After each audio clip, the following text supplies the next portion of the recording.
நீங்கள் வெளியில் போய் அதிகமாக நான்வெஜ் வாங்கி சாப்பிட்றீங்களா? அப்போ உங்களுக்கு தான் இந்த வீடியோ.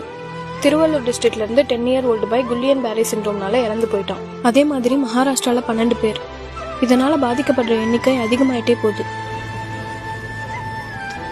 குல்லியன் பேரே சிண்ட்ரோம் இதோட சிம்டம் ஸ்டார்டிங்லேயே கண்டுபிடிச்சிட்டா இதை ஈஸியாக க்யூர் பண்ண முடியும். இது ஒழுங்காக சமைக்காத நான்வெஜ் அப்புறம் அசுத்தமான தண்ணி மூலயமா கேம்பைலோபாக்டர் ஜெஜினைன்ற கிருமினால பரவுது. ஜிபிஎஸ் ஒரு ஆட்டோ இம்யூன் டிசீஸ், அதாவது அந்த கிருமியில இருந்து உடம்ப காப்பாத்துறதுக்கு வந்த ஆன்டிபாடிஸ் கிருமின்னு நினைச்சு நம்ம நரம்பு மண்டலத்தை தாக்குது. ஃபர்ஸ்ட் சிம்டமா காலில் எரிச்சல் இருக்கும், போக போக உணர்வு இல்லாம போயிடும்.